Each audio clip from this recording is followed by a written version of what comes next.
Hey everybody, it's Steve with Sky194, and I just want to say thank you for stopping in and checking out my video. And we are here at Brands Hatch and just doing a setup for the Bentley Continental GT3 car. Isn't that a gorgeous car? I love all the liveries. I mean, they're just awesome. And so it's going to be trying to be just a quick little video, and of course I'll show a few different, just a few laps, and then go over the setup, and then we'll put the link to the setup in the description. So let's get this thing started. I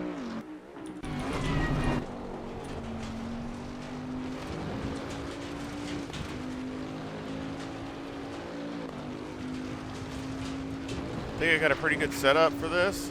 One of my better setups for Brands Hatch.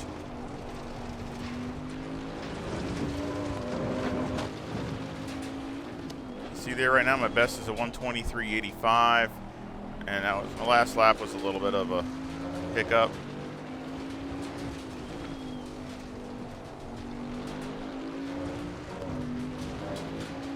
Brands Hatch is such a hard track.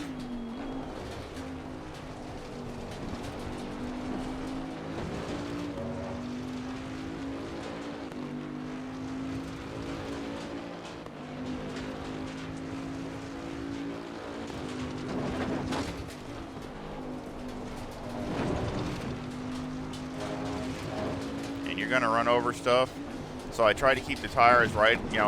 Once they got hot, when they first started the stint, I tried to keep them right around 28 because they're probably gonna lose a little bit of air on this setup.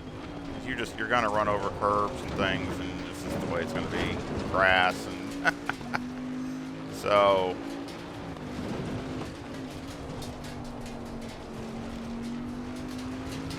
Go inside for this next lap.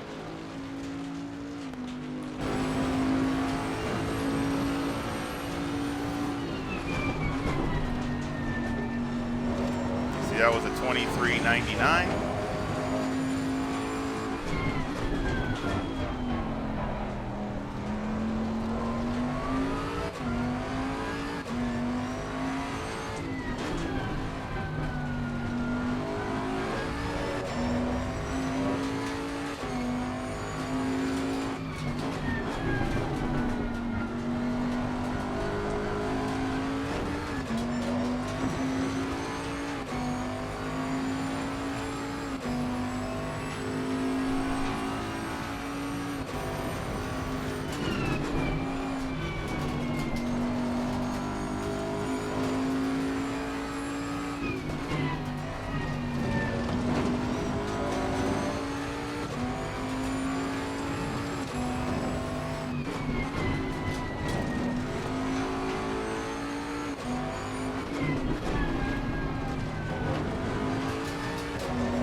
And that was a 123.81, which was my fast lap of the stint. And now we'll go to my last good lap, which I'll explain.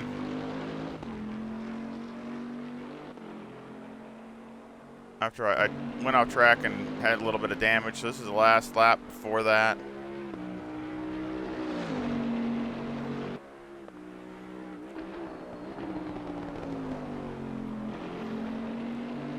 See that lap there was a 124.12.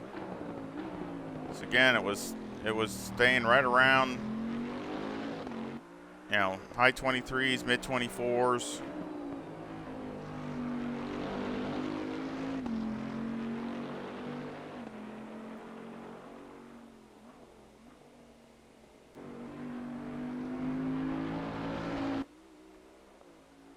The car looks super stable around Brands Hatch. I mean, I'm really happy with how the car feels through here, especially this next section. Goes through here. I mean, just nice and flat. It just takes the, it doesn't even probably, just really easy over the curbs and stuff, and just great.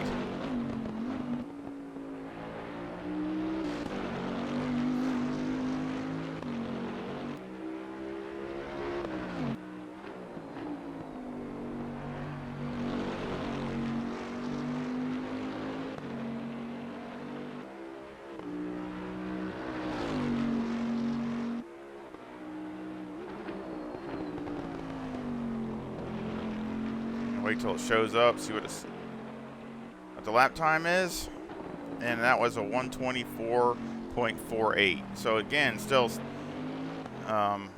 pretty consistent for me.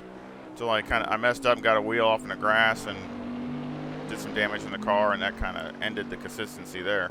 So let's go to, I'll show you that, but I'll show you the timetables.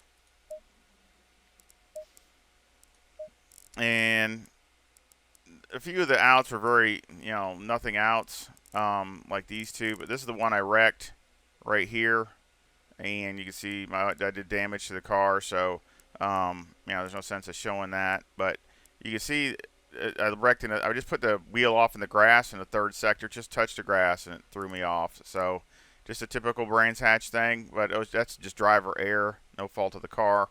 But you can see it was on a good, decent run. Compared to the lap before. It was slower here in the first sector, but it was faster in the second sector. So I don't know what would have happened here, but it's still on a 24 something run. So I just kind of messed that up. But I mean, you got a lot of 23s. I mean, you got 23s, low 24, high 23, 24.0, and I kind of flubbed that one. But then 23.99, the ones we saw, then a 24.0. So it's very consistent. Like I said, I'm really, really happy with it. I think it's a really good, solid package that's not as driver friendly. So let's look at the setup. I got 25.8 left front, 25.8 left rear, 27.2 right front, and 27 right rear. Tow is negative 0.1 on the front, with the camber at negative 3.9 on the left front, and negative 3.8 on the right front. The caster is 13.1. On the rear, the tow is 0.15, with the camber at negative 3.1 on the left rear and negative 3 on the right rear. Electronics are 3 and 5. Fuel, I had 65 liters, just like I do with all these setups. And those were the tires I used. And it had light graining on 3 of the tires, which is not too bad for 30 minutes. Plus, I slid the car when I wrecked, so I don't know if that did anything, but I mean the wear does not look real bad. A little bit more wear in the front than the rear, but that's common on the left side and the opposite on the right side. So not terrible, like I said, for running those kinds of times. Mechanical, I got 5 on the any roll bar, 61 on the brake bias, and that's another thing. Near the end, I turned this down to 60, and it seemed to help, but it does make the rear end just a little bit more nervous. So I'd leave it at 61 because I still was running good times, but at the end, you turn down to 60, and you can just help the car rotate a little bit if you wanted to. I mean, I was just trying to see if I could pick up any more. Steering ratios turned all the way down. The springs on the front are 160,000 with a bump stop rate of 1,000 and a bump stop range of 5. On the rear, the springs are 155,000 with a bump stop rate of 700 and a bump stop range of 25. Any roll bar is 4 and the preload on the diff is 60. The shocks on the front are 18, 15, 23, and 26, and on the rear they're 16, 15, 25, and 22. Aero, I have 56 on the front, 74 on the rear with a 7 rear wing and a 4 and a 3 in the brake ducts. And the front aero variation is a negative 4.5. So that is the setup. And of course, I will make this a setup and I will put the link in the description. And I sure hope it works good for you. And any feedback or comments I really would appreciate. And also, if you could like the video and subscribe, it really would help the channel, and share it. And anybody who's in any leagues or any other forums or anything like that, just to share, like I said, I love talking with all my friends, and I'd try to grow the channel, I would really appreciate it, and I would appreciate the support. And I sure hope you come back and visit again. So y'all take care. See ya.